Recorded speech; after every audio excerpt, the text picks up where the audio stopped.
Today's Sunday, November 2nd, and so as I'm looking for tape because I really don't want to leave, I did this for Boomer. Okay. Okay. Let's see. Okay. Anyway, I think Boomer broke his leg. It's mangled. I seen it the other day, but I said, man, how do you get that big knot on his bone? And it looked like his leg wasn't going in the right direction, which is not. Look. Look. They're not. Look. See? There's the other one. But he was walking on it, and I thought, well, I guess I'll get him in the vet. But it was like Friday and Saturday or something. Now it's Sunday, and now he just fell over. He can't even put any weight on it at all, and he busted his leg somehow. And so that's all the tape I could find, and I used a piece of styrofoam. But that brings me to this here point. I think must be slow in learning, or maybe I gotta repeat the lesson a lot before I learn it, or something like that. Because and that has to do with actually dying, because I come to the consideration that I think it's good for children. And so if I'm speaking to my grandchildren, I know most of my grandchildren are going to have like an animal, but it's good to live with your animal and take care of your animal, and then go through death with your animal and your pet, like me and Boomer and all the other dogs that I had to say goodbye to, and even some cats. And so it seems to me, because I didn't intend to have all this many dogs. Like, I had 21 dogs once, because it just the way it worked out was, I met this girl, and she had a puppy, and I was looking for a dog and a gun, because somebody just cut through my fence and stole my son's four-wheelers. And I went down to Richmond from here in Florida, and I had in my heart that I was going to get a gun and a dog. And I was looking in the SPCAs for like a German Shepherd. That's what I was going to get, as a German Shepherd. And no, I didn't find any.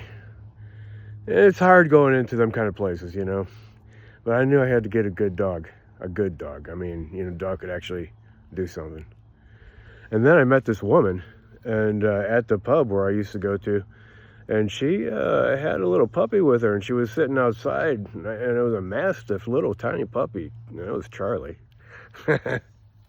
And I do got a picture somewhere, because she had Charlie. He just didn't like a little coat. She said she couldn't have Charlie because he was too alpha, and her daughter had a baby. And but anyway, so as time went on, after I got Charlie, then Charlie mounted Rogue, and then I took a couple of Rogue's puppies, and then and then those puppies, one of those puppies bred back to Charlie, and one of them bred back to her new dog, because this lady got a new dog, and her mom lived here in Florida. Coincidence. Her mom lived in Florida, and I met her in Richmond. And she came to my house and stuff, and I asked her to help me to train Charlie, and she did somewhat. But she said she would rehome these puppies for me You know, I knew I couldn't keep all of them, but I wanted a couple more dogs, except with stronger rear ends. And so I bred them back, you know, to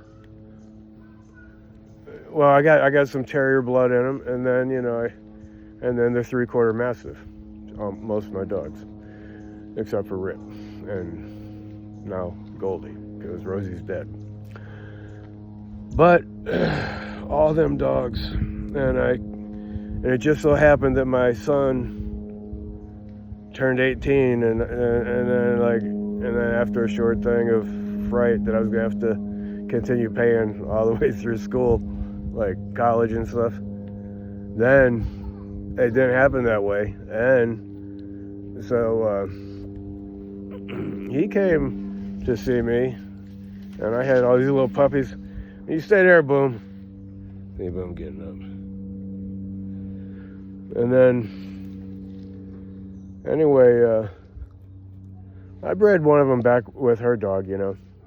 And then she said she was going to rehome the puppies, but she didn't. Anyway, my point is that, so I was paying child support, so then I had to quit. Then I didn't have to pay child support no more. But then it cost me the same amount of money to feed all these dogs. Seriously. But I fed them all for a long time. And I had all 21 dogs, and now I'm down to 6. And it's been hard saying goodbye to all these dogs. And now, Boom, got a broken leg. And so I kind of learned a lot of lesson about saying goodbye and dying. And saying goodbye to people who die. And all that. And I'm just saying that it didn't really get so much easier on all these different encounters. Sometimes I want to just like kill myself. But I didn't, of course. And it felt like it would be easier just to die than have to go through that pain.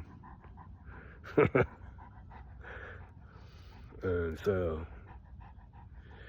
but you have to learn how to go through it. And, you know, I just was thinking today that I must be a little bit in slow learning because, you know, of all the experience I've had to encounter. And so, I just, you know, want to recommend to you, you know, love your pets and be with them in life and death with the remembrance, you know, that, you know, to them, you are their entire lives. To them, you are their entire lives. That's a fact. Yep, look at Boom.